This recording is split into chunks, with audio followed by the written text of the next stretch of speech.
esta es una actividad que desde la Escuela de Microbiología estamos promoviendo en estos tiempos de pandemia. Este foro va a tener 3 momentos. El primer momento vamos a ver un video. En el segundo momento vamos a tener una presentación de los expositores. En la parte final vamos a tener las respuestas a algunas de las inquietudes. Como les dijo Diego, la idea es que ustedes escriban en el chat las preguntas y las trataremos de direccionar a cada uno de los expositores para dar respuesta pues a ellas. Nos acompañan entonces el día de hoy el doctor Juan Carlos Zapata. Juan Carlos Zapata es bacteriólogo, magíster en virología y doctor en biología de la Universidad de Antioquia. Juan Carlos Zapata trabajó 4 años como profesor de la Universidad de Antioquia en el Departamento de Microbiología y Parasitología de la Facultad de Medicina. Tiene una experiencia de 19 años como investigador de la Universidad de Maryland y en la actualidad se desempeña como asesor científico de la American Gene Technologies dedicado a terapia génica y celular. La principal área de investigación del doctor Juan Carlos Zapata está relacionada con la interacción virus-huésped, para la cual utiliza modelos animales, perfiles genómicos y herramientas de biología molecular. También nos acompaña el doctor Jorge Eduardo Forero. Él es bacteriólogo, laboratorista clínico, magíster en ciencias básicas biomédicas con énfasis en virología y doctor en ciencias animales. En este momento el doctor Jorge Eduardo es profesor de la Escuela de Microbiología en el área de virología. Y probablemente más tardecito nos acompañe el doctor Francisco Javier Díaz, quien es médico cirujano, especialista en microbiología y parasitología, doctor en microbiología con énfasis en virología y profesor de la Facultad de Medicina de la Universidad de Antioquia. Vamos a empezar con las presentaciones. Entonces, en esta primera parte, el doctor Juan Carlos Zapata nos hará una presentación y la cual estará enfocada principalmente en la diversidad del virus.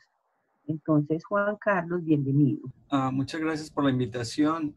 Bueno, en esta parte más o menos como introducción les voy a hablar un poco sobre la diversidad del coronavirus. Yo creo que hay hay una avalancha de información mostrando que el virus se está secuenciando en muchas partes del mundo y que hay una alta variabilidad, pero esa variabilidad hay que ponerla en cierto contexto y eso es lo que voy a tratar de hacer en 17 diapositivas que tengo, tratar de explicarles a qué se refiere esa variabilidad y no es que el virus esté mutando y ya en unos días vaya a ser otra cosa y vaya a ser inclusive más letal de lo que ya es.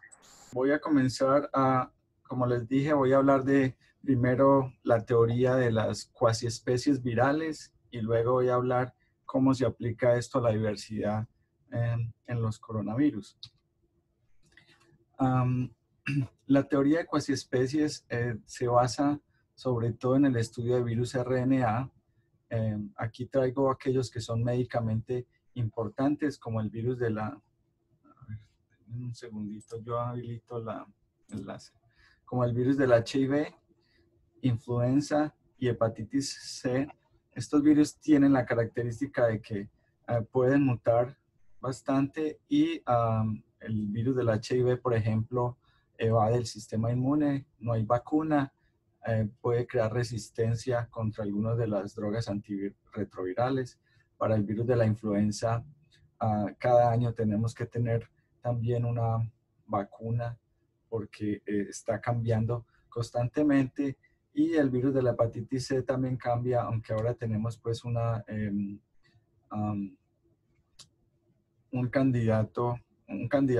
droga que es bastante efectiva para eliminar la infección.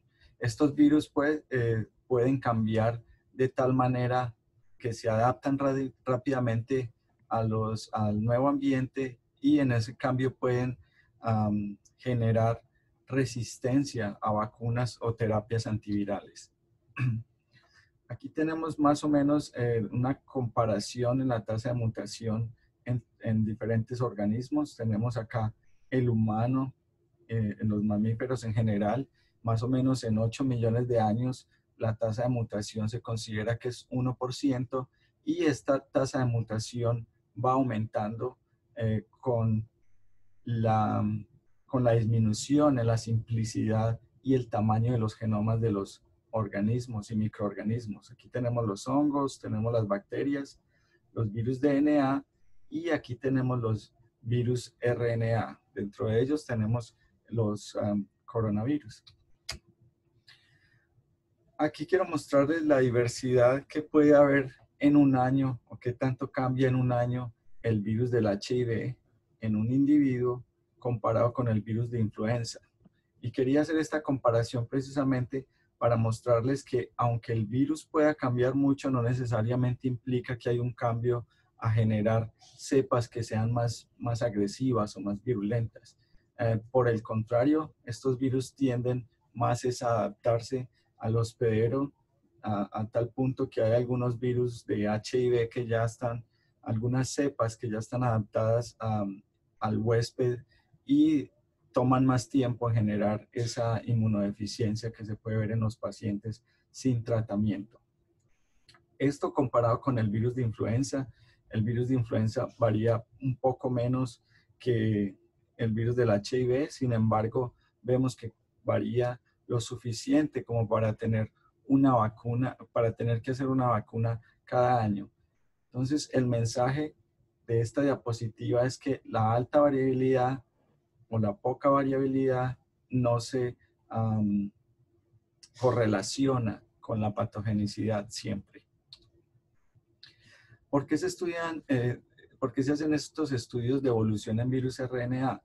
Primero, porque estos virus tienen la más alta tasa de mutación, en parte porque la RNA polimerasa carece de actividad de corrección, lo que quiere decir que cuando se introduce un nucleótido erróneo, la mayoría de estos virus no tiene cómo corregirlo, aunque hay unos mecanismos que suplen esa deficiencia, y por esta razón varían tanto. Además, se replican de una manera muy rápida. En 10 horas de una partícula viral podemos llegar a tener 100.000, y además la proporción o los tamaños de las poblaciones virales después de esta explosión de replicación son grandes, lo que permite hacer estudios genéticos. Además, hay algo que se llama un espacio muy cercano entre la parte genética o la información genética y los fenotipos. Eso quiere decir que si hay un cambio en una parte sensible del virus, inmediatamente se puede ver en cambio fenotípico. Puede ser aumentando o disminuyendo la patogenicidad del virus. Además, son genomas pequeños que se pueden estudiar fácilmente en el laboratorio haciendo mutaciones dirigidas. Ahora, quiero hablar del concepto de poblaciones virales. Este concepto es bastante importante entenderlo, porque esto es lo que nos va a explicar por qué estamos viendo tanta diversidad en las secuencias que están publicando del coronavirus. Cuando hablamos de un aislamiento viral, como el aislado que acabaron de hacer en la Universidad de Antioquia en el laboratorio de virología, no estamos hablando de un clon único, de una secuencia única de virus, sino que estamos hablando de un conjunto de secuencias diferentes. Recuerden que el virus puede introducir mutaciones que a veces no puede arreglar. Entonces esto nos va a dar diferentes clones, y cuando aislamos un virus vamos a tener un grupo de clones que va a tener un fenotipo particular o un comportamiento particular. Aquí quiero ampliar un poco más este concepto. Digamos que este es el virus inicial, el clon más abundante dentro de ese aislamiento viral, pero por mutaciones vamos a tener clones que van a estar muy cerca al central, o clones que van a estar muy lejos a este clon inicial. También vamos a tener clones que no son funcionales, no van a generar virus infecciosos. Aquí los represento en negro. Esos clones por sí solos no van a funcionar. Si partícula viral infectara, no va a tener capacidad de replicación. Sin embargo, hay un fenómeno muy bonito acá, y es que se puede dar algo que se llama complementación. Tenemos dos clones que no son funcionales, pero digamos que este tiene una deficiencia en la polimerasa y este tiene una deficiencia en la glicoproteína. Este clon le puede proveer la glicoproteína a este clon y este, a su vez, la RNA polimerasa a este. Se complementan de tal forma que en esta población viral pueden existir como conjunto, pero por sí solos no existirían. Ahora, cuando las condiciones de medioambientales, de presión de selección sobre aislado particular aparecen, por ejemplo, hay una respuesta inmune bastante fuerte, entonces algunos clones de estos pueden ser seleccionados, aquellos que pueden escapar esa respuesta inmune, y el centro de esta población se va a mover probablemente acá, por ejemplo, si es de resistencia a los anticuerpos, o digamos que el virus fue capaz de adaptarse y infectar el cerebro. Entonces, este clon, el centro de esta población viral se va a mover acá, y este neurotropismo es lo que conocemos como el fenotipo que estamos viendo en esa población viral. La definición entonces de población viral es una nube de variantes divergentes que están genéticamente relacionadas a través de mutaciones y que pueden colaborar cooperativamente a nivel funcional, y colectivamente le van a atribuir las características a ese aislamiento viral, lo que les decía se conoce como fenotipo. Entonces, dependiendo de la selección que haya en el hospedero, pueden ser neurotrópicos, pueden evadir la respuesta inmune, o pueden afectar el hígado, etc. Hay estudios muy bonitos tratando de demostrar esto en un virus que se llama virus de la coriomeningitis linfocítica. En este virus tenemos una cepa que se llama Angstrom. Cuando esta cepa se inocula en ratones recién nacidos, este virus va a tener tropismo por el cerebro y por el vaso. Cuando se aíslan aquellos virus que se fueron al cerebro y se inoculan en ratones adultos, este ratón va a desarrollar una respuesta inmune fuerte, va a eliminar el virus y se va a presentar solamente una infección aguda y controlada. Ahora, si se utiliza el virus que se fue para el spleen, se inoculan ratones adultos, lo que va a pasar acá es una infección crónica. Estos animales no son capaces de eliminar el virus y van a permanecer infectados de por vida. Cuando se compararon estos dos aislados, se vio que había un cambio, había una mutación en la posición 260 a una leucina en los aislados que se iban al vaso. Esto pues podía explicar inicialmente cómo una sola mutación podía cambiar el tropismo del virus. Sin embargo, cuando hicieron el análisis genético de la composición de cada uno de los aislados, se llevaron una sorpresa. Resulta que las dos mutaciones o las dos secuencias estaban presentes en los dos aislados. La única diferencia era la frecuencia de esa mutación en esa población. Entonces, de aquí se concluye pues que no solamente es la presencia o ausencia de una mutación, sino también la frecuencia de esa mutación en la población la que le va a dar el fenotipo al aislado viral. Ahora, hay otro ejemplo con el virus del polio, cuando la cepa silvestre se inocula en ratones adultos. Estos ratones mueren en parte porque el virus puede invadir el cerebro.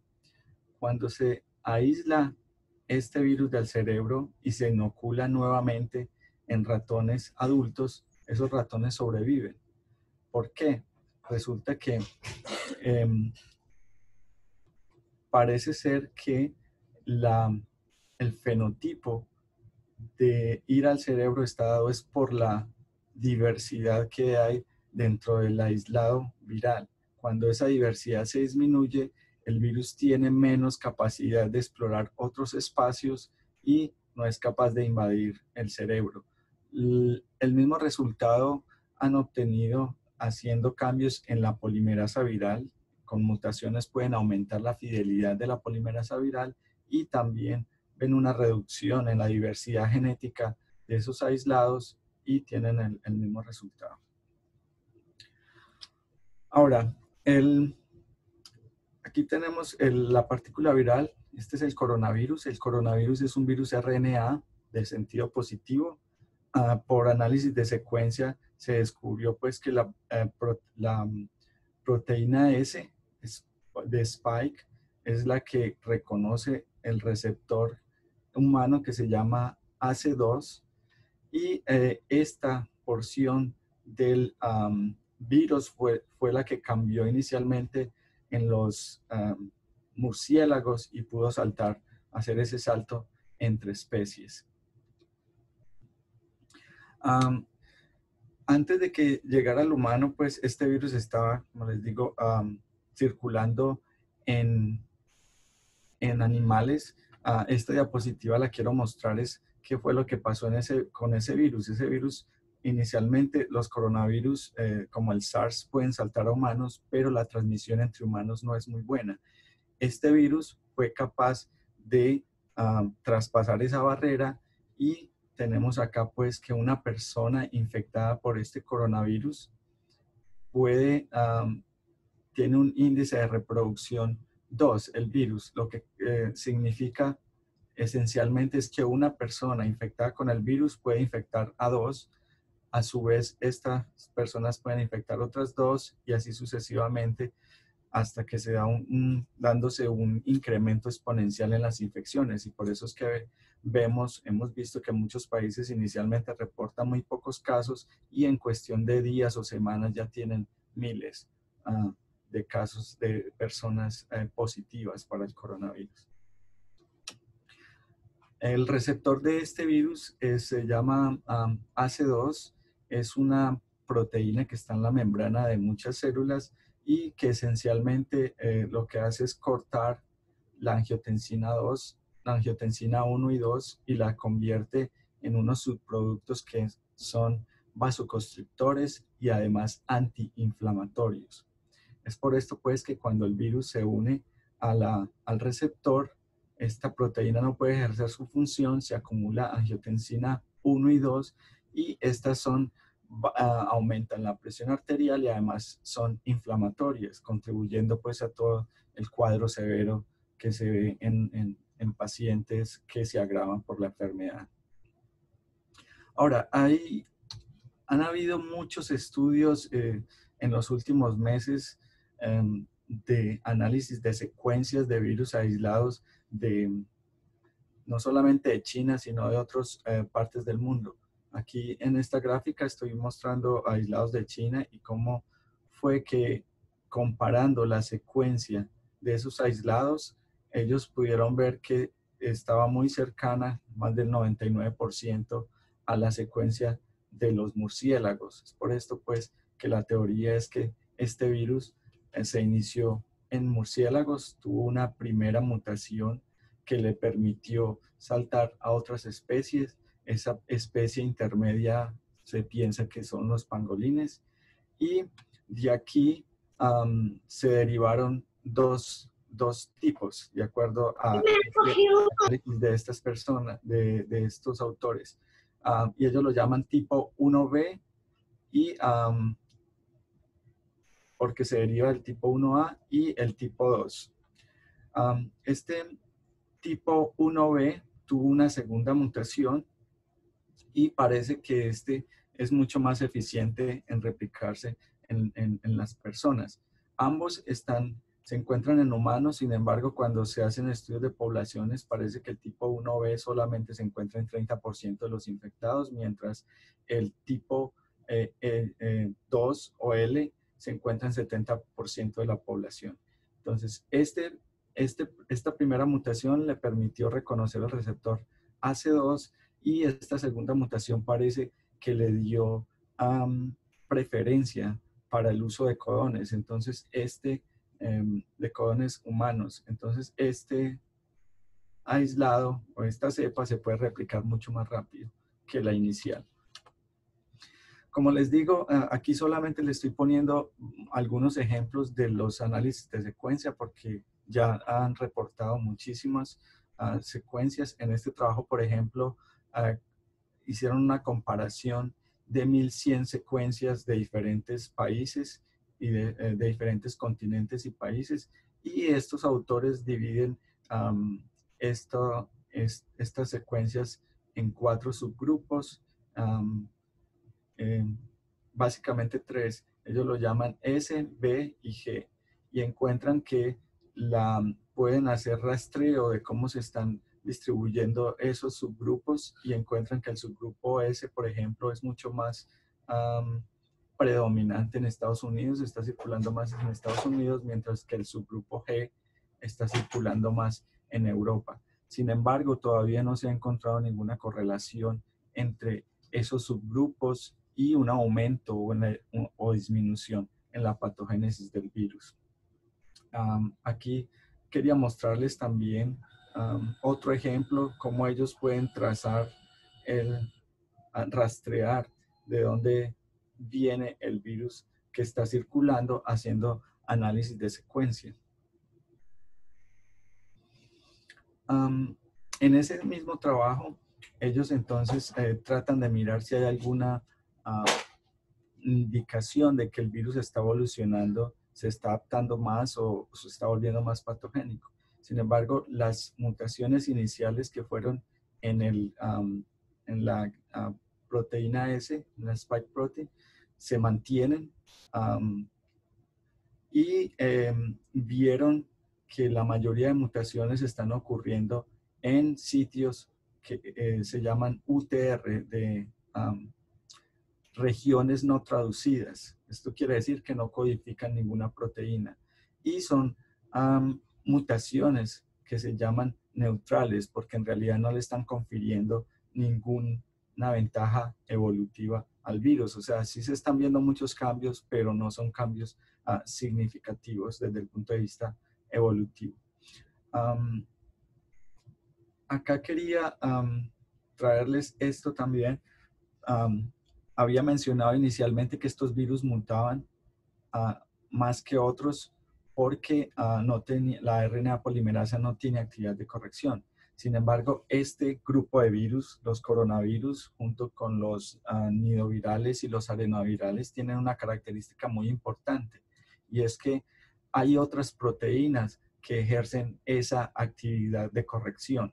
Entonces, en este virus, la proteína no traducida, la proteína NSP14 y la 10 cumplen esa función, de tal forma que estos virus son más propensos a ser resistentes a drogas antivirales, porque las drogas antivirales básicamente lo que hacen es tratar los análogos de nucleótidos, tratan de meter nucleótidos mutados en la secuencia del virus y parar la replicación. Entonces, hay que tener cuidado cuando decimos que no tienen actividad de corrección. Este grupo de virus sí lo tiene, lo que hace pues bastante estable, que lo hace bastante estable comparado con otros virus. Comparados con influenza, por ejemplo, este virus muta 2 veces menos.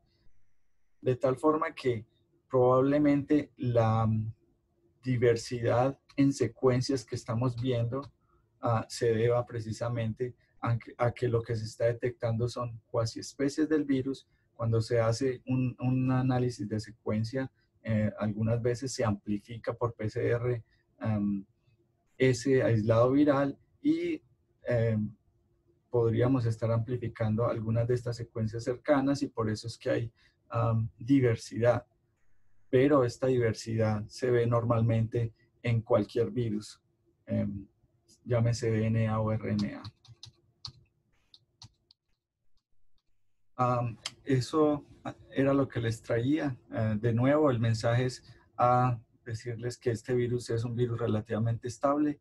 Las mutaciones que se ven pueden ser debidas a las cuasiespecies, y esas mutaciones no quiere decir que se estén reflejando en cambios de fenotipos. Y de hecho, muchas de esas mutaciones quizás son letales, y esos clones nunca van a ser capaces de infectar una nueva célula. Quería traerle esta diapositiva para finalizar. De pronto esta es la enfermedad de la que muchos científicos estaban hablando, de que podía aparecer en cualquier momento. La llaman la enfermedad X. Es una enfermedad que es un virus que está en este momento ocasionando pandemias, del cual estamos aprendiendo mucho. Inicialmente muy asustados todos porque apareció este monstruo, pero en palabras del tutor nuestro, doctor Jorge Osa, la Universidad de Antioquia ya cogió este monstruo por la cola y lo tiene en su laboratorio. Muchas gracias. Bueno, muchas gracias por la presentación, muy clara. Yo pienso que nos dio pues como mucha idea acerca de la biología del virus y la variabilidad. Bueno, entonces a continuación el doctor Javier Díaz nos va a contar un poquito y a complementar sobre el virus, y no sé si el profe pues nos puede contar como más detalles sobre lo que significa aislar el virus, ¿cierto? En este momento pues que estamos como con la noticia y hay como muchos cuestionamientos sobre qué implicaciones tiene aislar un virus. Profe, buenos días. Muy buenos días para todos y gracias a la escuela pues por la invitación para participar en este foro. Yo no tengo pues un libreto muy detallado sobre lo que vamos o lo que voy a hablar, pero afortunadamente pues el profesor Juan Carlos ya nos hizo una introducción muy buena. Hay varias cosas que se podían mostrar. Yo podría mostrarles. Una de ellas es sobre los análisis que hemos hecho del virus, pero no del virus que se aisló aquí en Medellín, sino sobre este virus en general en la población humana, digamos. Voy a tratar de compartir pantalla. Esta pantalla lo que muestra ahí es un árbol filogenético de los coronavirus de más importancia en el humano, y otros coronavirus de importancia veterinaria o de importancia para lo que quiero mostrar en este caso. Ya saben ustedes que los coronavirus, o bueno, no sé si lo saben, pero si no lo saben, se lo contamos. Los coronavirus es una familia muy grande que se reparte en 4 géneros: alfa, beta, gamma y delta. Los importantes en salud humana están en estas dos subfamilias estos dos géneros, alfa coronavirus y beta coronavirus. Entonces, como con el interés pues como didáctico de mostrarles cuál es la evidencia de cuál es el origen de los coronavirus de importancia nombre, hice este árbol que muestra en azul los 4 coronavirus que llamamos adquiridos en la comunidad, o sea, aquellos en los cuales o con los cuales ya todos nosotros hemos sido infectados, si no en los 4, por lo menos en varios de ellos. Son los que están en azul: el coronavirus humano HKU1, el OC43, estos dos hacen parte del género beta coronavirus, y los coronavirus NL63 y 229E, que hacen parte del género alfa coronavirus. Y ven además en rojo los coronavirus que llamamos zoonóticos, que son básicamente 3. Arriba vemos el SARS coronavirus 1, o simplemente SARS coronavirus, que se aisló en el año 2002 y que causó una cuasi pandemia. No alcanzó a llegar a Sudamérica, solamente unos pocos casos en Norteamérica, y la mayoría de los casos estuvieron pues concentrados en Asia. Ok, entonces, los que estoy hablando, pues inicialmente vuelvo un poco atrás. Los azules son los coronavirus humanos activos en la comunidad, que todos hemos tenido contacto con ellos. En rojo, los coronavirus que han causado los 3 brotes de más impacto. El del año 2002, SARS coronavirus. El del año 2012, el MERS coronavirus o virus del síndrome respiratorio del Oriente Medio. Y el actual, que es el SARS coronavirus 2, en su cepa original, pues, o primera de la ciudad de Wuhan en China, del año 2019, diciembre del año 2019. ¿Para qué hice este árbol? Para que miráramos, perdón, un segundo, para que miráramos qué podemos, a través del análisis filogenético, inferir acerca de el origen de estos virus. Y ustedes pueden ver que para el SARS coronavirus del año 2002, la secuencia más cercana es una secuencia obtenida a partir de un animal que se llama la civeta, que es un animal silvestre, típico pues, de ciertas regiones de Asia. En China parece que ser común porque allá lo utilizan pues, para varios fines, como cacería y consumo, también como mascota. Lo cual, pues, eso se notó desde muy temprano en la epidemia del año 2002-2003, de que la civeta compartía el virus epidémico en ese momento, un SARS coronavirus, y se llevó pues, a la conclusión temprana de que era la especie fuente. Sin embargo, cuando acabó la epidemia en humanos en el año 2004, también el virus desapareció de la civeta, y entonces nos quedamos sin una fuente clara. Y ahí fue que llegaron los estudios posteriores, ustedes ven por las fechas acá, 2012, 2013, y otras pues un poco anteriores, de que la mayoría de estos, o que los virus más relacionados al de la civeta y al del hombre, eran virus de murciélago. Entonces ahí está, por ejemplo, BAT coronavirus de diferentes años, estudios, todo esto son de cepas de murciélagos de la China, y específicamente de cierta clase de murciélagos, cuyo género no lo recuerdo en este momento, pero básicamente son murciélagos frugívoros, no son murciélagos vampiros, ni mucho menos. Cuando llegó en el año 2012 el MERS, el síndrome respiratorio del Oriente Medio, también hubo pues básicamente la misma búsqueda, y lo más temprano que se encontró, lo primero que se encontró es que en los camellos, la investigación se enfocó rápidamente en los camellos por el hecho de que venía del Oriente Medio y eran personas, algunas de ellas pues con evidencia de contacto directo con camellos, y efectivamente se detectó en varios camellos secuencias muy parecidas a las de los pacientes humanos de esta epidemia del año 2012. Y también se hizo relación con coronavirus de murciélagos, aunque ya aquí la distancia genética es mayor. Digamos que no se ha encontrado un MERS coronavirus exacto o casi exacto en población de murciélagos, pero si fuera pues del camello, lo más lejano, o lo más cercano, perdón, es el coronavirus de otro género diferente de murciélagos. La interpretación de esto es que probablemente a partir de una población de virus en murciélagos pasó a camellos, y no recientemente, como en el caso anterior, sino hace varios décadas o tal vez varios siglos, la población se ha mantenido en camellos y posteriormente pasó a los humanos y causó pues este brote del MERS, que es el más agresivo de todos los virus de la familia, el más agresivo para los humanos hasta donde sabemos. Y el último caso, el del SARS coronavirus 2, el que nos tiene ocupados en este momento, pues tampoco se ha encontrado un virus idéntico o casi idéntico en la población de murciélagos, pero sí, lo más parecido que hay son también poblaciones son también virus que encontrados anteriormente. Ahí ven, por ejemplo, una cepa del 2013 en murciélagos. Entonces, finalmente tenemos pues que aparentemente los beta coronavirus de importancia en salud humana por lo de las pandemias y epidemias de alta patogenicidad son originados en murciélagos.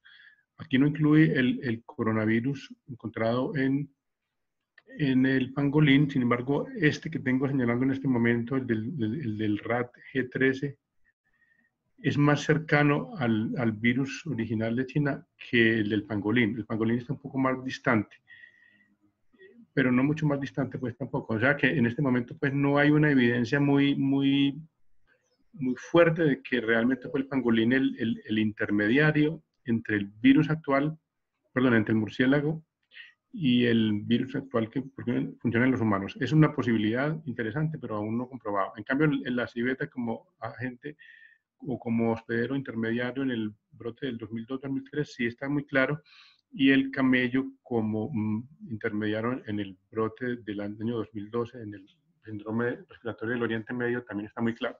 Es interesante que este MERS, a diferencia de lo que pasó con el SARS original, ha seguido presentando pequeños brotes, ha seguido habiendo pequeños brotes, pequeñas cadenas de transmisión que no han tenido pues una dispersión muy grande, pero es un virus que por estar pues ya establecido en la población de camellos en forma digamos permanente, pues constituye un riesgo más de reintroducción mucho más próximo que por ejemplo el SARS original.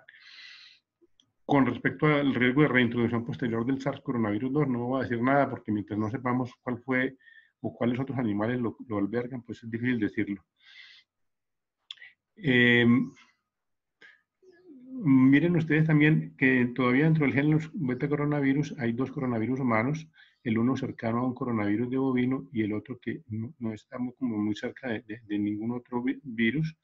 Y en este rama del subgénero beta coronavirus, del género coronavirus, pues también el virus de la hepatitis del ratón, que es el que es más conocido de todos los coronavirus desde el punto de vista molecular, hasta que aparecieron pues estos últimos que ya lo han desplazado en importancia. Y en el género alfa, pues también hay virus de murciélagos, hay virus que se han encontrado en gatos, en cerdos, etcétera. Y ahí podríamos poner muchos más, porque realmente también es un género muy amplio, pero básicamente los coronavirus humanos de este grupo, pues aparentemente llegaron al hombre hace ya muchas décadas o tal vez muchos siglos. Esto sería en cuanto al origen del virus, que era uno de los puntos en los que quería tratar. El profesor Juan Carlos nos explicó muy bien la importancia de la diversidad o de la alta tasa de mutación del virus y todas las consecuencias que se derivan de ahí en cuanto a lo que es la estructura de la población. Yo les quiero mostrar otra cosa. Quiero, pues para poner otros asuntos sobre la mesa, mostrar una de las consecuencias de esa tasa de mutación tan alta.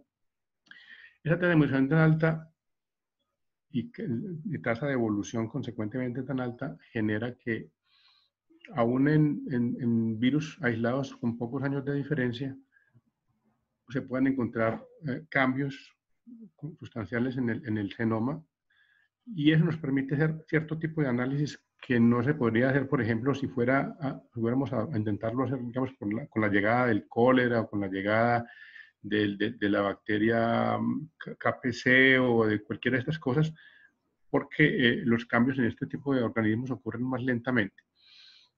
Sin embargo, en los virus, si tenemos una colección de virus recogida a lo largo de los años, digamos de más de 10 años,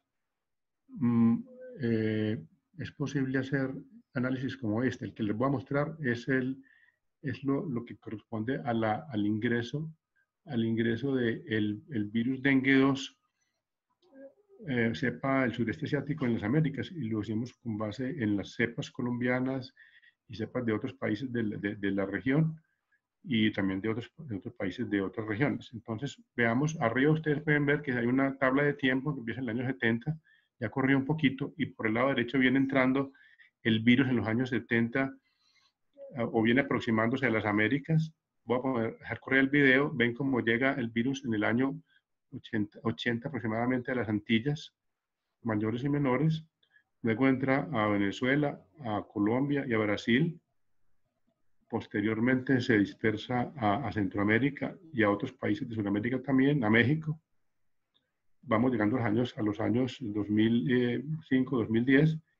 Y ya pues está, la medida que se acentúa el color de la línea, quiere decir que hay intercambios repetidos entre los países que están unidos por cepas. Entonces ustedes ven, por ejemplo, que Colombia tiene la línea más intensa con Venezuela. Lo que hemos encontrado en estos estudios es que Colombia y Venezuela prácticamente forman un solo ecosistema para el virus dengue. No solamente el dengue 2, sino para los otros serotipos también. ¿Y qué más hay para ver acá? También pues ven ustedes otras rutas de frecuente o de muy intensa actividad, como lo que ocurre entre las Antillas mayores y menores. Ahí todas las Antillas están agrupadas en un solo punto, porque hacerlo discriminado por una islita por otra produciría una imagen un poco confusa. Y ven otras rutas, pues en Colombia, por ejemplo, le exportó el virus dengue 2 a Perú y Ecuador, aunque el Perú y Ecuador también recibieron otra exportación o otra importación mejor a partir de Brasil. Son como para mostrar pues, posibilidades que se generan a partir de esta variación acelerada del virus en la naturaleza. Esto es como cosas que quería comentar que pueden ser de interés para los asistentes a la reunión. Y yo esperaría que si hay preguntas con respecto, por ejemplo, a este tipo de análisis que mostré, el análisis filogenético y el análisis filogeográfico, entonces yo, digamos que en este momento voy a hacer una pausa. Si hay alguna pregunta sobre algún tema específico, pues estoy presto a intentar contestarla. ¿Me comentan, por favor? Profe, disculpen que interrumpa tan abruptamente. Lo que pasa es que tengo que ausentarme porque tengo ya una reunión, ¿no? Precisamente para tratar unos temas del diagnóstico en la Universidad de Antioquia. Entonces me tengo que ausentar, pero brevemente quisiera dar 2 puntos también que son importantes para la discusión, que yo creo que van dirigidos un poco teniendo en cuenta lo que había dicho Juan y un poco lo que dice el profe, ¿no? Entonces, una de las preocupaciones grandes que hay es que las técnicas diagnósticas que en este momento utilizamos, una que son de pruebas moleculares que están dirigidas a detectar los genomas, podrían verse afectadas por estas mutaciones y por estas variabilidades del virus. Y la otra es que precisamente las otras técnicas de detección del virus que se tienen que ver con anticuerpos también se podrían ver afectadas por la generación de anticuerpos específicos hacia las proteínas virales, ¿cierto? Entonces, digamos que en términos generales, las consultas que se han hecho, y por lo que explicaba Juan Carlos, digamos, los virus sí son variables, pero son lo suficientemente estables que permiten que los protocolos que en este momento se aplican para la detección sean los adecuados para detectar el virus y para declarar que un paciente está infectado o no. Por supuesto, para los anticuerpos y para cada una de las técnicas, ya sea para la detección molecular del genoma o para la detección de los anticuerpos, pues existen algunas consideraciones que hay que tener en cuenta de en qué momento hay que aplicarlas. Entonces, pues básicamente dejo eso como para aportar un poco a las preguntas. Yo sé que no estoy resolviendo muchas cosas, pero me gustaría que eso, digamos, ponerlo sobre la mesa para que se discuta. Y discúlpeme, pero me tengo que retirar. Bueno, Jorge y doctor Javier, muchas gracias. Entonces vamos a intentar proyectar el video para empezar con la sesión de preguntas, que ya veo pues que tenemos algunas para los expositores. En diciembre de 2019, las autoridades chinas comunicaron que puede ir tan mal que cause daños irreversibles permanentes y discapacidades para toda la vida. En la mayoría de los casos, el sistema inmune recupera el control lentamente. Mata las células infectadas, intercepta los virus que en muchos casos se ha vuelto grave o incluso crítica. No sabemos los porcentajes porque no todos los casos se han identificado, aunque se puede afirmar con seguridad que son muchos más que con la gripe. En los más graves han fallecido millones de células epiteliales y desaparecido la cubierta protectora de los pulmones, de modo que los alvéolos, esos saquitos de aire a través de los cuales se respira, quedan a merced de bacterias que no suelen dar muchos problemas. Se enferma de neumonía, la respiración.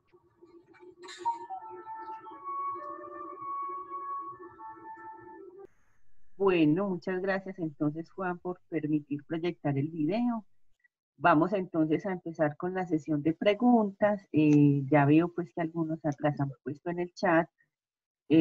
Algunos han manifestado que que quieren tener video. Diego me confirma, pero como esta sesión la estamos grabando, cuando compartamos el link podemos compartir el video, ¿cierto, Diego?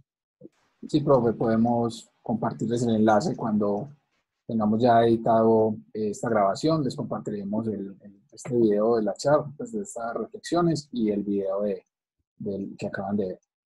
Okay. Bueno, les quiero recordar pues, que este foro es una iniciativa pues, de extensión de la Escuela de Microbiología. Agradecemos pues su ánimo y su motivación al profesor Alonso Jaramillo, a Diego pues de todo el apoyo y obviamente a los expositores. Vamos entonces a dar inicio a las preguntas. La primera pregunta la hizo Luis Alberto Jiménez, estudiante de microbiología industrial.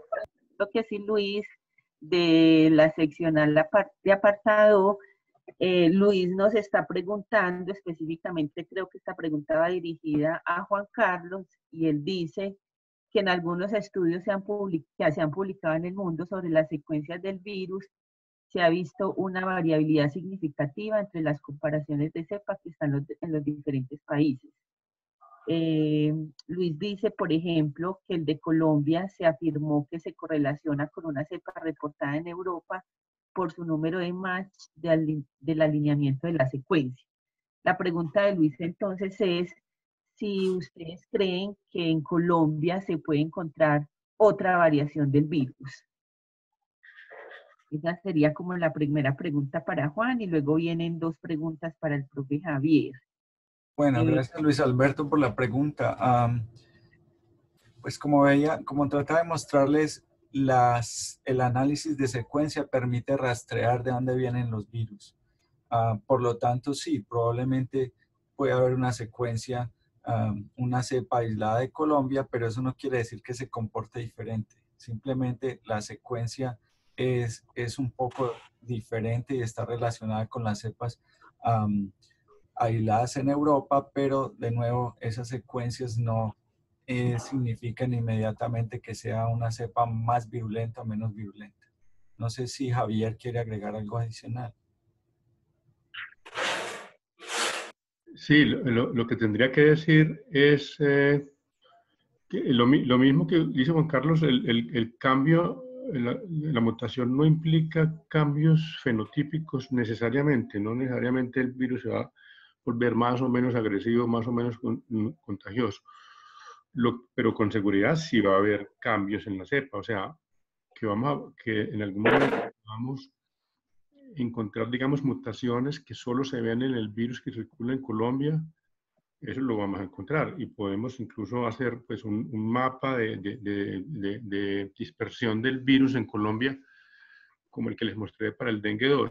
Eso se va a poder hacer siempre y cuando tengamos secuencias tomadas en diferentes momentos y en diferentes partes del país y en un buen número. Eso pues con dos secuencias que tenemos en este momento no es mucho lo que se puede hacer, pero si se hace un trabajo juicioso a lo largo de los meses, se van tomando estas muestras y se van secuenciando, pues se puede hacer bastantes cosas interesantes con respecto a eso. Lo que tengo que decir es eso. Ok. Bueno, las dos preguntas que vienen son para el profesor Javier, y dice Bernardo y Melina, dicen, ¿qué utilidad visualizan con el virus aislado por ustedes en la universidad a futuro inmediato, mediano y a largo plazo? Y la otra pregunta es, ¿cuáles son las implicaciones del aislamiento de un virus? Bueno, para ambientar la respuesta a la pregunta, me voy a permitir compartir pantalla para mostrarles las imágenes originales de este trabajo del aislamiento. ¿Están viendo ahí una figura de PowerPoint? Sí. Bueno, si no les molesta, voy a hacer un pequeño relato, digamos que anecdótico de cómo se hizo el aislamiento.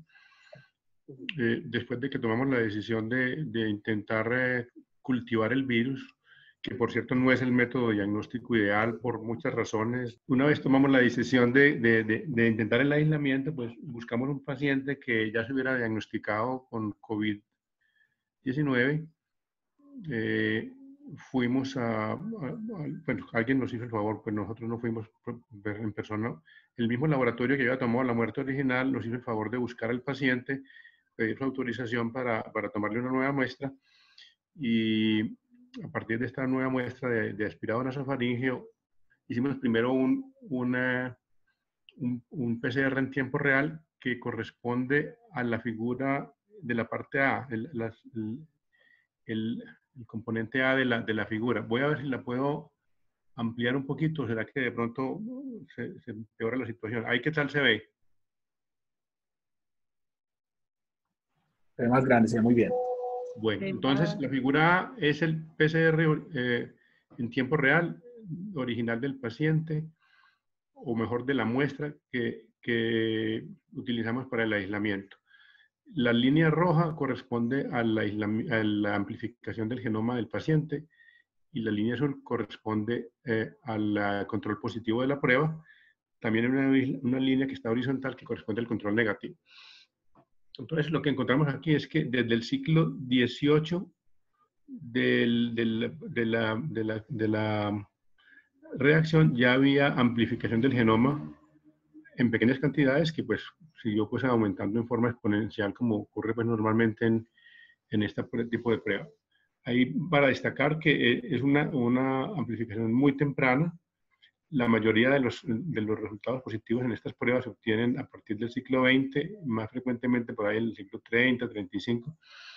O sea que nos dimos cuenta que teníamos una muestra con mucha cantidad de virus.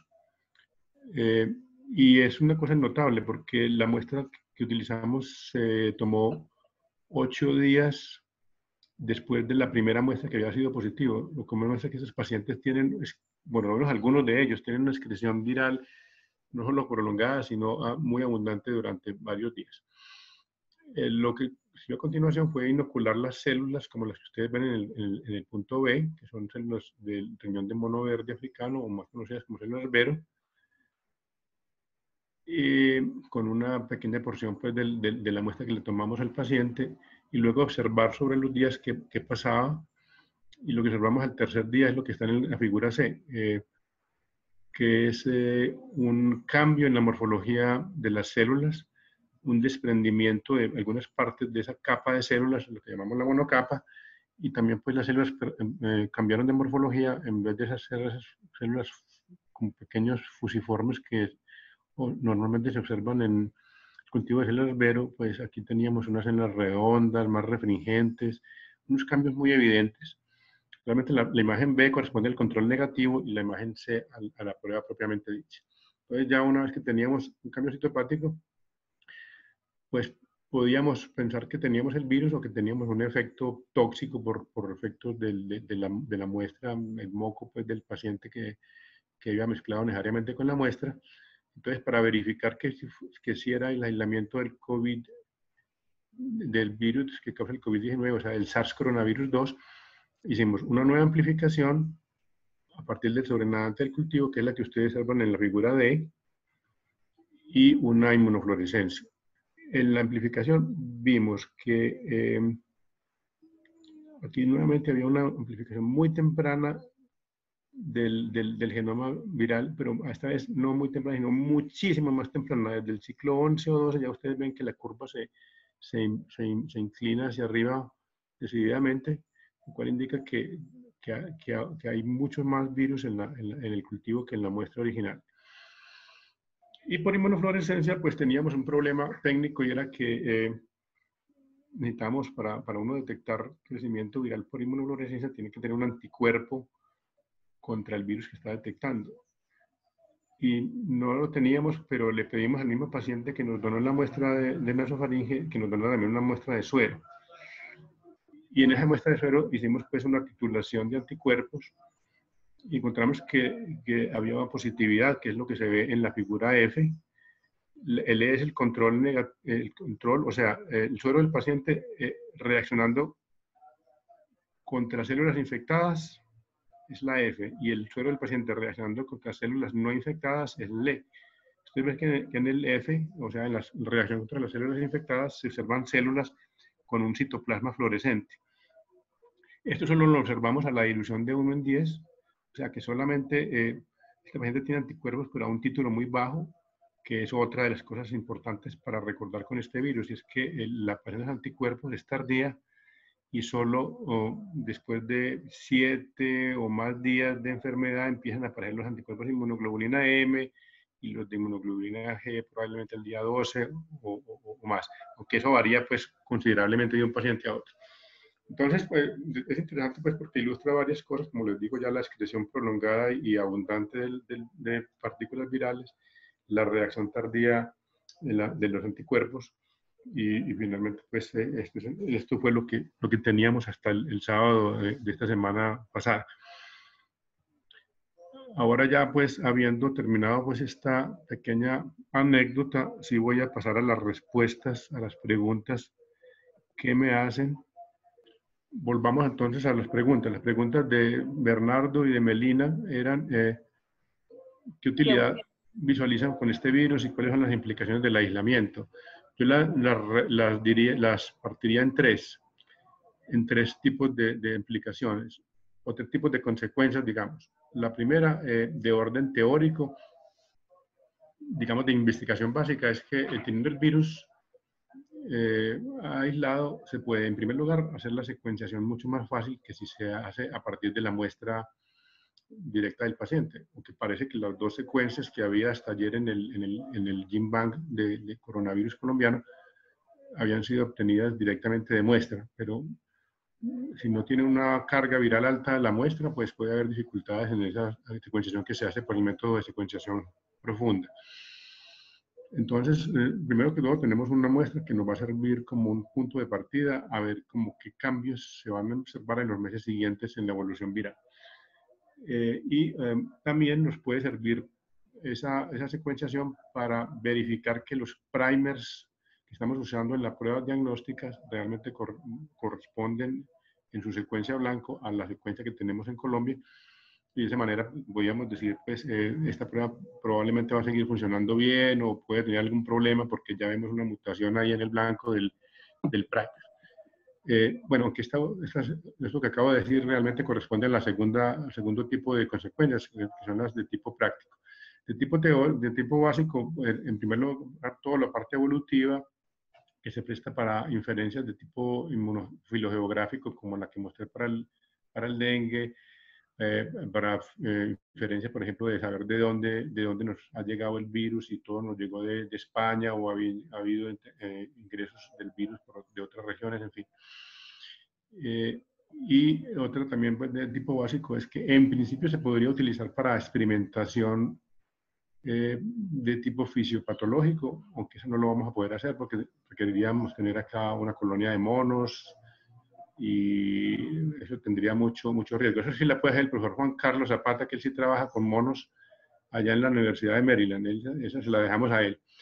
Y se podrían también hacer algunos ensayos in vitro, digamos, de ver en qué medida esa cepa, por ejemplo, puede infectar diferentes líneas celulares o líneas, no, cultivos primarios de células, cómo es reconocida por los linfocitos y otro tipo de este tipo de estudios inmunológicos al virus.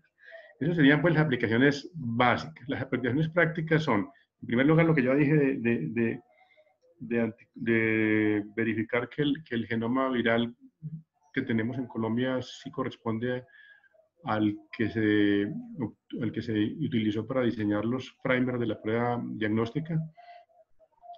Y las demás utilidades prácticas son relacionadas básicamente con lo que podemos hacer desde el punto de vista de probar medicamentos, probar sustancias que podrían tener un efecto antiviral, no solo en el organismo humano, pues que serían medicamentos o posibles fármacos, sino, digamos, en el ambiente, por ejemplo, antisépticos, desinfectantes, que se podían probar ya teniendo el virus vivo.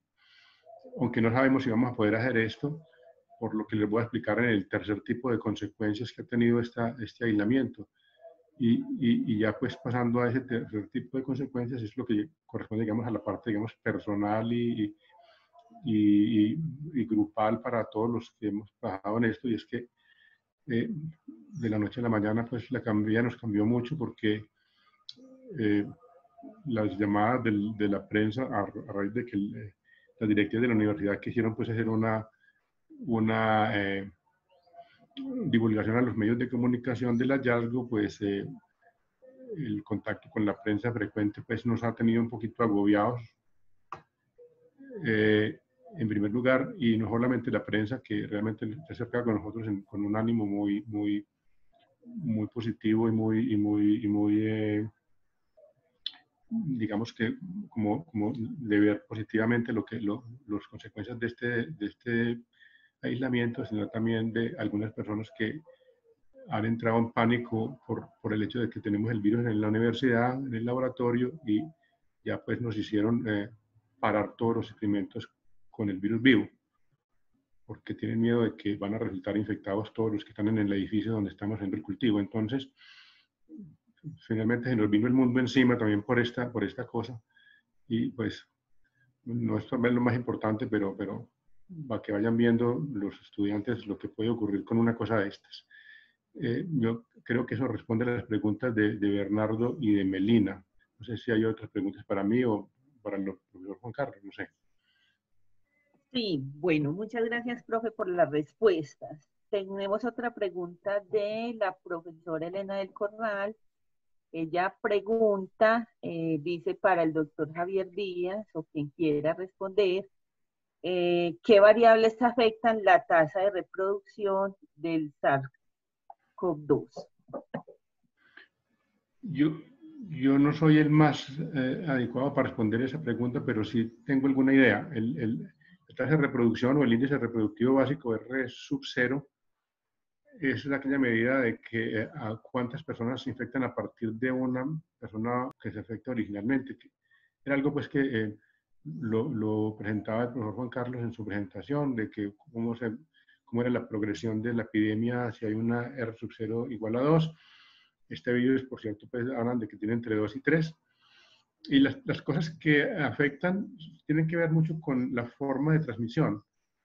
Este virus y muchos virus respiratorios se transmiten por gotas, pequeñas partículas de saliva o de moco que se excretan cuando la persona estornuda o tose. Este tipo de vehículo, digamos, tiene un alcance limitado, generalmente no más de 1 metro, y eso hace que la tasa o que el índice de reproductivo básico sea relativamente bajo comparado, por ejemplo, con los virus cuyo forma de transmisión no es la gota, sino el aerosol, que es otra forma de gota, pero muchísimo más pequeña, que esa sí puede, en primer lugar, viajar más distancia con el viento, con los movimientos del aire, y puede permanecer en el aire durante muchas más horas. Esos ejemplos serían la tuberculosis y la varicela. Entonces, estas enfermedades tienen tasas reproductivas más altas. Yo no conozco la de tuberculosis. La profesora Elena seguramente la conoce mucho mejor porque trabajó con tuberculosis, pero, por ejemplo, varicela es una tasa altísima, un índice por encima de 10, y lo igual el sarampión. Ellos se quedan en el aire un tiempo largo, y cualquier persona, aunque no esté a menos de 1 metro de distancia, sino que esté en la misma habitación, por decir algo, en una escuela, llega un niño con sarampión o con varicela, todos los demás compañeros que comparten una clase con el niño infectado, que está tosiendo, que está moqueando, todos pueden resultar, digamos que, contagiados por el solo hecho de estar en la misma habitación. En cambio, para los que son por gotas, pues requieren una cercanía mayor. Eso pues es fácil de responderlo para los virus que se transmiten por vía respiratoria. Los virus que se transmiten por vía, por ejemplo, orofecal, ese índice de R sub 0 va a depender mucho de las condiciones higiénicas del lugar. No va a ser lo mismo en una población que tiene unos buenos servicios públicos que una población con deficiencias en este aspecto. Y también pues en otro tipo de formas de transmisión va a haber afectación de este tipo. Creo que es como el factor más importante, pero hay otros, pues, por ejemplo, la densidad de la población, la pirámide poblacional, la inmunidad que pueda existir en la población por efectos de una vacunación anterior o de un paso anterior del virus o de otro virus muy relacionado. Sería pues otro factor. Ahí creo pues, doctora Elena, con un saludo muy especial para usted, que estos son los factores más importantes, aunque es posible que se me haya escapado alguno que otro. Sí, Javier, perdón que interrumpa, pero hay uno muy importante y es inherente al virus. Cuando un virus se está replicando, produce muchas partículas que son no infecciosas y eso también ayuda se tiene en cuenta en el mecanismo de transmisión. Por ejemplo, para influenza, 1 de cada 10 partículas es infecciosa. Por eso lo hace relativamente altamente infeccioso, mientras que papilomavirus, por ejemplo, 1 de cada 100.000 partículas es infecciosa. Entonces, por eso es más difícil uno contagiarse de un papilomavirus que de una influenza.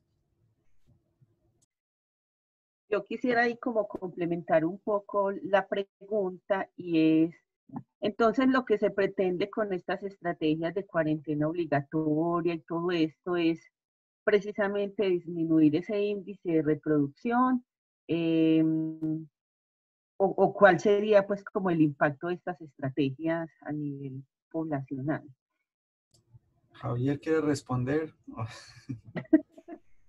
Bueno, yo respondo y Javier puede complementar.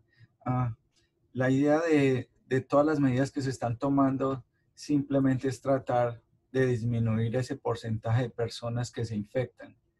Entonces, la idea es disminuir los mecanismos de transmisión de tal forma que no va a haber, eventualmente va a haber infección, pero las infecciones se van a presentar de una manera más esporádica. Entonces es como tratar de interrumpir ese mecanismo de transmisión físico del virus y disminuir el número de personas infectadas. Profe Javier, ¿usted tiene algo más para Qué pena, profesora, seguimos con las preguntas? Estaba leyendo las preguntas del chat y me distraje un poquito de cuál fue la que usted hizo. Entonces, más bien no opino ahí, más bien continuemos con las siguientes preguntas antes de que se nos acabe el tiempo. Tenemos acá una pregunta de Frankie que dice, al ser un virus con una alta tasa de mutación y evolución, con los datos disponibles, ¿es posible inferir que una mutación que interactúe con la proteína ACE2 pueda o no incrementar la entrada del virus a la célula y esas posibles mutaciones ser factores críticos para la transmisión viral y la virulencia? Profesor Juan Carlos, yo creo que usted es el apropiado para esa pregunta.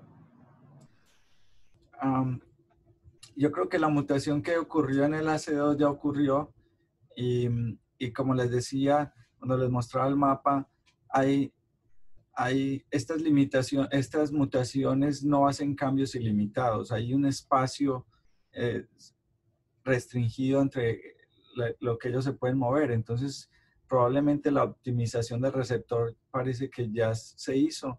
Se hizo una segunda mutación donde ya no solamente jugaba el receptor, sino también la capacidad de usar los aminoácidos más rápidamente. Yo creo que a este punto el virus ya optimizó y se adaptó a transmitirse entre humanos rápidamente. Lo que uno ve usualmente con este tipo de enfermedades cuando llegan al humano es que son altamente letales, pero después hay una coevolución entre el virus y el humano y se hace un poco menos letal. Yo no sé si Javier tiene algo adicional que agregar. No, es lo que dijiste es lo que hay que decir. De todas maneras, pues, la pregunta de Frank era si se podía predecir, ¿verdad? Predecir lo que va a ocurrir. Y yo creo que con los modelos que hay ahora de modelos tridimensionales, modelación tridimensional de la proteína y de los cuales han salido unos estudios bellísimos en el último mes, pues yo creo que sí se puede predecir de alguna manera qué consecuencia va a tener cada mutación, pero igual el virus pues ya hizo las mutaciones más críticas para que se comportara como se está comportando. Bueno, la siguiente pregunta la hace Méndez y dice, ¿cómo en un principio se logra identificar cuál fue el virus que causó la enfermedad Wuhan? ¿Con qué prueba lo hacen? ¿Y cómo saben en dónde buscar? Está como muy en el sentido, profe Javier, de lo que ustedes hicieron en el aislamiento. Discúlpeme, es la pregunta de E.R. Méndez. R. Méndez, sí. Perdón, la vuelvo a leer. ¿Cómo no el virus que causó la enfermedad de Wuhan? ¿Con qué prueba lo hacen? Bueno, sí, eso se hizo por medio de secuenciación profunda, o secuenciación de nueva generación, que tiene la ventaja de que no tiene que tener una hipótesis muy clara de cuál es el agente, sino que puede, digamos, secuenciar uno a ciegas. Simplemente tiene que saber seleccionar bien la muestra, que no era muy difícil pues saberlo, ya que era un cuadro muy respiratorio. Entonces, a partir de esas muestras respiratorias, se hizo la secuenciación profunda. Es posible que hayan hecho primero el aislamiento y después la secuenciación profunda, pero me inclino a pensar que fue primero la secuenciación profunda. En cualquier caso, ya sea directamente de la muestra del cultivo, este método nos permite identificar un agente independientemente de cuál es la identidad del agente, porque secuencia todo lo que hay ahí. De hecho, mucha parte de lo que sale son secuencias de las células, del genoma celular, pero también salen las secuencias de los parásitos que hayan dentro de la célula. Yo quisiera agregar algo, y como nos mostró Javier en la gráfica de dengue, muy bonito, la forma de llegar al paciente cero, quizás no se identifique exactamente cuál fue el paciente, pero sí la secuencia que esté más cercana a la del murciélago. Y eso es lo bonito de estos árboles filogenéticos, que le permiten uno ir mirando como cuál es como dice Javier, mirar la distribución y cómo se ha expandido el virus. Entonces esa es la forma en que pueden llegar a saber quién está más cerca al virus de los murciélagos, por ejemplo, que se supone que es de donde vino el virus original. Okay. Por acá hay una pregunta de Bernardo Agudelo que dice, las potenciales mutaciones futuras podrían modificar la proteína S y su forma de relación con la célula en el receptor ACE2. Está como muy relacionada con la respuesta anterior. No sé si Yo creo que tienen... básicamente es la misma pregunta que hizo Frankie, y la respuesta es sí. Una mutación podría modificar su relación con el receptor, y la podría modificar en varias formas. Una es que la haga menos apta para utilizar este receptor, en cuyo caso probablemente esa mutación se va a perder, o que la haga más apta para utilizar este receptor, o que permita que otros órganos que pueden tener alguna isoenzima de la ACE2 pues también pudieran convertirse en blanco de la infección viral, aunque esta pues última es un poquito especulativa. Pero la respuesta es sí, podría. Juan, ¿tienes algo que agregar? No. Listo. La siguiente pregunta es de Susana Torres. Susana pregunta, dice, mi pregunta está orientada al acompañamiento por parte de la Universidad de Antioquia a la contingencia. ¿Se está realizando por parte de la Escuela de Microbiología alguna guía corta o instructivo orientado a la calidad en la toma de muestra y preservación ideal de la misma? Esto dado a que el material genético de este virus, ARN, es inestable a cambios de temperatura y requiere refrigeración constante hasta su procesamiento. No sé, profe Javier. Si usted... El profesor Profe. Jorge Forero hubiera sido el propio. Profe, hola, buenos días. Hola, Susana. ¿Cómo están? Profe, mi pregunta la hago es sobre todo todas como las noticias que se han dado sobre las irregularidades que se pueden estar presentando tanto en el Instituto Nacional de Salud como dirigido por parte de la encargada ya, manifestando su inconformidad con las muestras que se han recibido desde diferentes lugares del país en las cuales llegan esas malas condiciones, principalmente debido a estas condiciones de refrigeración y que pueden estar, profe, entonces, sobre todo pensando en que esta calidad de las muestras no esté llegando de una manera óptima para el análisis y por lo tanto no se puedan estar obteniendo los resultados que sean los verdaderos y que tengamos falsos negativos. O sea, tenemos en cuenta que quienes hemos trabajado pronto con RNA conocemos la inestabilidad de la molécula, cambios de temperatura, y si esta no se preserva durante todo el proceso hasta que es extraído y analizado en la PCR, en RT-PCR, ya nosotros vamos a poder obtener como la visualización de real si está o no está presente estamos en la célula. Entonces, esa es una pregunta, pues como creo que clara, y saber si podemos como tener ese alcance, si ya se está buscando la forma de llegar a la población en general en el país, a quienes toman las muestras y las envían no solo al instituto, sino también al laboratorio departamental para que esas lleguen en las condiciones que son las ideales.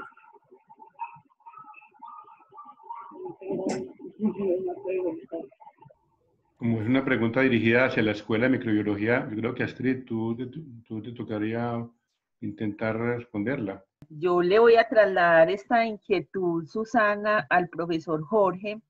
Ustedes saben que la escuela en este momento está trabajando sobre la implementación de pruebas diagnósticas. Yo le traslado la inquietud a Jorge y te la hacemos llegar. Si quieres, nos compartes por favor tu correo acá en el chat y le traslado la inquietud al profesor. Listo. Y si de pronto quedan algunas inquietudes que resolver, porque tiene que ver más con la parte del diagnóstico, que el profe Jorge se tuvo que ir. Cuando les compartamos el video y esta grabación, les podemos dar la respuesta a las inquietudes. ¿Les parece? Bueno, acá tenemos otra pregunta de Tatiana Perea. Ella dice, teniendo en cuenta los problemas actuales con las pruebas diagnósticas, ¿cuál consideran ustedes que debe ser el analito identificado con una prueba diagnóstica? ¿Consideran que el uso de otras tecnologías como técnicas espectrales pueden ayudar en las pruebas para el diagnóstico? Yo me voy a atrever a contestar esa pregunta. Las dos formas básicas de diagnosticar en virología son detectar directamente el virus y la otra es detectar la respuesta inmune, o sea, los anticuerpos al virus. Las que serían óptimas son las que identifican el virus porque se hacen positivas en la fase más temprana de la enfermedad y también porque esa información nos sirve para saber cuándo el paciente ya eliminó la partícula viral. Las pruebas de anticuerpo pues, pueden ayudar a complementar las anteriores, pero tienen la limitación que ya mencioné cuando hablábamos del aislado, de que el anticuerpo puede aparecer relativamente tarde. Ahora, la pregunta es más específica. ¿Cuál es el analito? Realmente el virus se puede detectar todo el virus vivo, que es el aislamiento, el genoma viral, que sería el RT-PCR, las proteínas virales que se podían hacer por la detección de antígeno, y por pruebas. Yo creo que cuando ya habla de técnicas espectrales se refiere a estas técnicas de tipo MALDI-TOF u otras que trabajan con espectrofotometría de masas. Y yo me imagino, la respuesta sería que probablemente sí. Si hay una buena cantidad de material viral en la muestra, probablemente sí, pero esa técnica yo no la conozco muy bien. Esa es como de una generación muy reciente y no tengo pues familiaridad. No sé si de pronto Astrid o alguna otra persona en el ambiente que haya trabajado con este maldito o con alguna técnica de espectrometría pudiera agregar algo. No sé, no sé, Juan.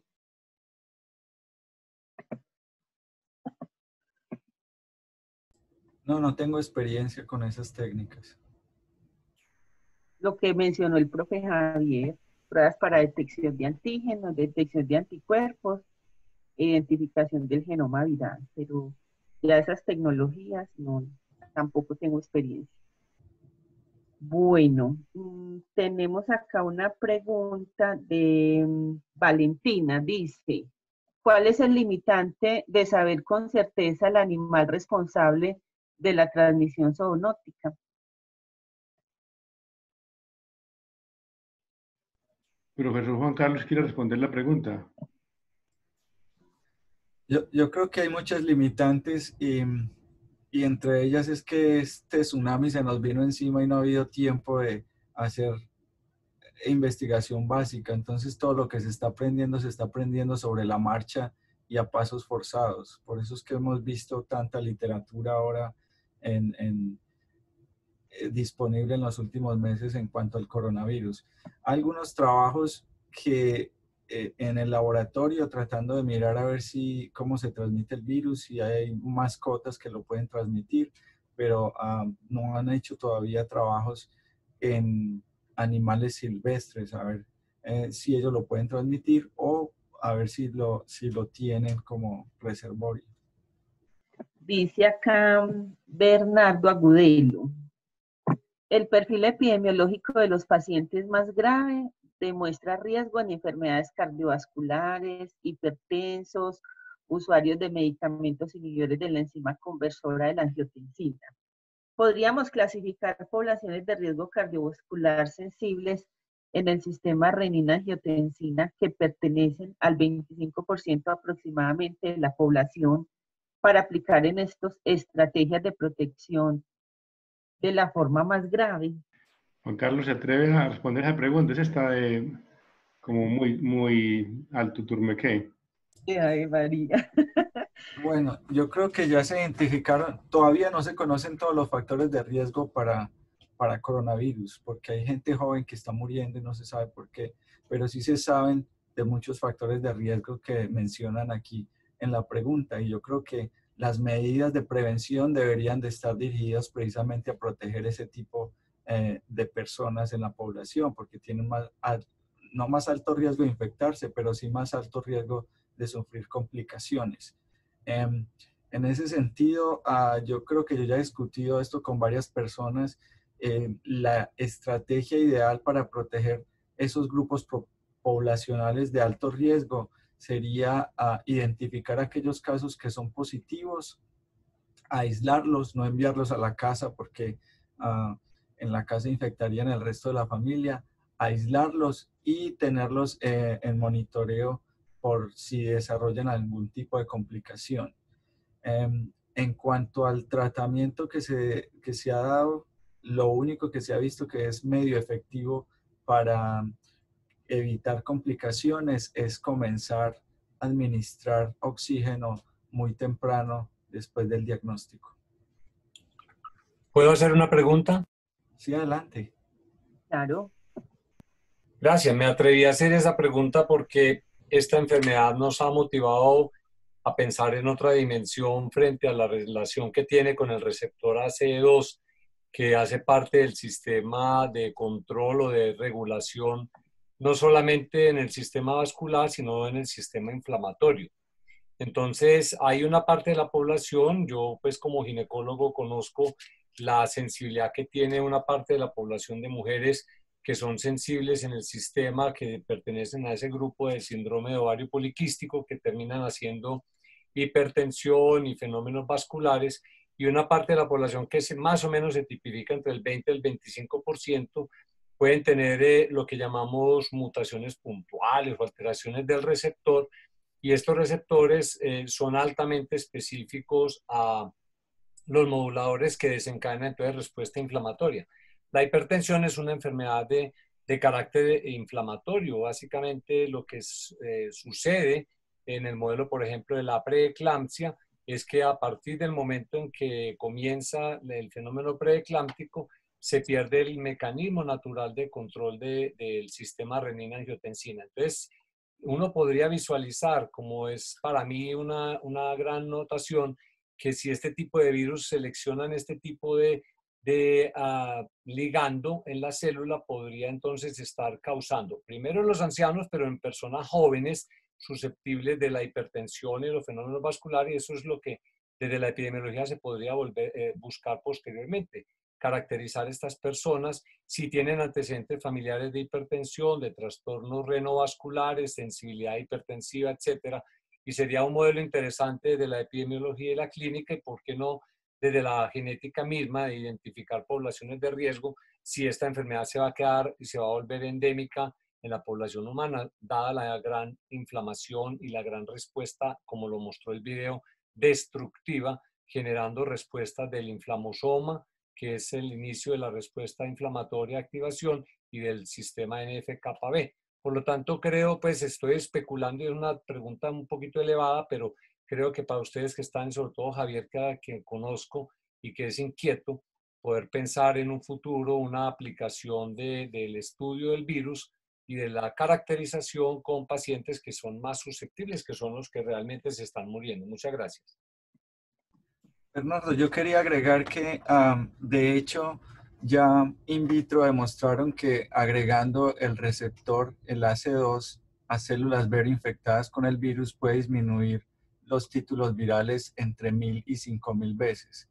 Y en Hopkins ya están empezando a organizar unos trabajos clínicos aplicando la proteína soluble para usarla como decoy, como ¿cómo se dice?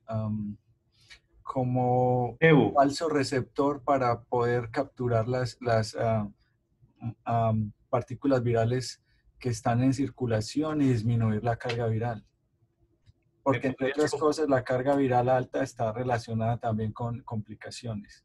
Excelente. ¿Me podrías compartir esa referencia del Hopkins para información personal de lo que me está motivando ahora? Gracias.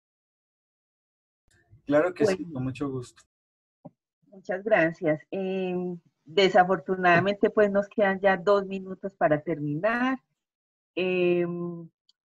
Este video del foro será publicado en el boletín de la escuela la próxima semana, el jueves de la semana entrante.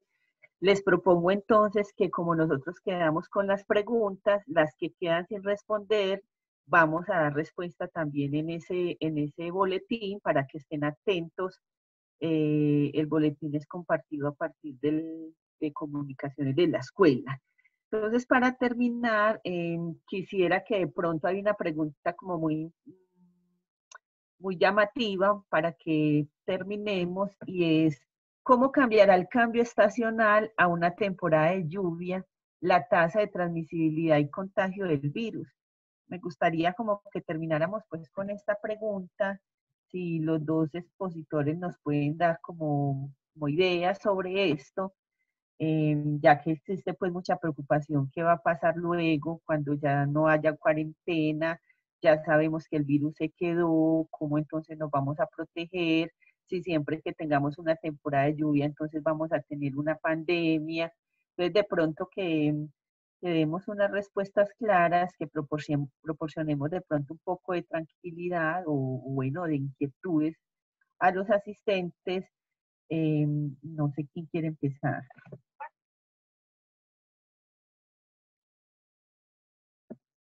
Yo me atrevería a dar la respuesta corta. Sí. ¿En qué forma va a influir los cambios estacionales en el comportamiento de la epidemia? No sabemos, no sabemos.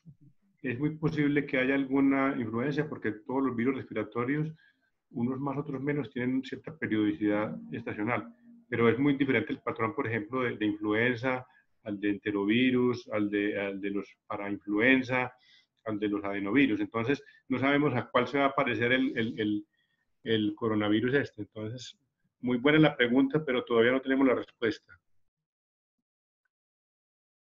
Juan, vos. Sí, no, yo estoy de acuerdo. Yo creo que no sabemos cómo se va a estamos aprendiendo sobre la marcha sobre este virus, no sabemos cómo se comporta y realmente no sabemos qué impacto pueda tener. Sin embargo, yo creo que el virus se está transmitiendo muy efectivamente en países donde está haciendo frío y en países donde está haciendo calor. Entonces no sé realmente cuál puede ser el impacto real que pueda tener sobre el virus las estaciones o las temperaturas. Gracias. Bueno, muchas gracias a todos. Creo que con el foro logramos pues hacer como un viaje a través de la epidemiología del virus, la ecología viral, la variabilidad del virus, de pronto algo relacionado con el diagnóstico. Espero que todos hayan disfrutado el foro, yo lo disfruté. Queremos darle las gracias pues a los organizadores, al profesor Alonso por esta iniciativa de hacer estas reflexiones del COVID-19 que empezamos la semana pasada con empleados y con personal del área de la salud. Esta semana estuvimos con estudiantes. La semana entrante vamos a tener otros públicos. Todos estamos cordialmente invitados. A Diego por su apoyo pues en la elaboración de este foro, y a los profesores Javier Díaz, a Jorge Forero y a Juan Carlos por compartir con nosotros pues todos sus conocimientos. A ustedes muchas gracias por estar conectados estas 2 horas. Llega un momento en que tuvimos más o menos 120 personas conectadas, pues en temporada de pandemia, en estas semanas de reflexión. Muy importante pues que todos estemos acá reunidos. Muchas gracias por su participación, muchas gracias por sus preguntas. Estaremos entonces atentos para compartirles la presentación, las respuestas a las preguntas que no alcanzamos a responder en el foro. Cuídense mucho y muchas gracias.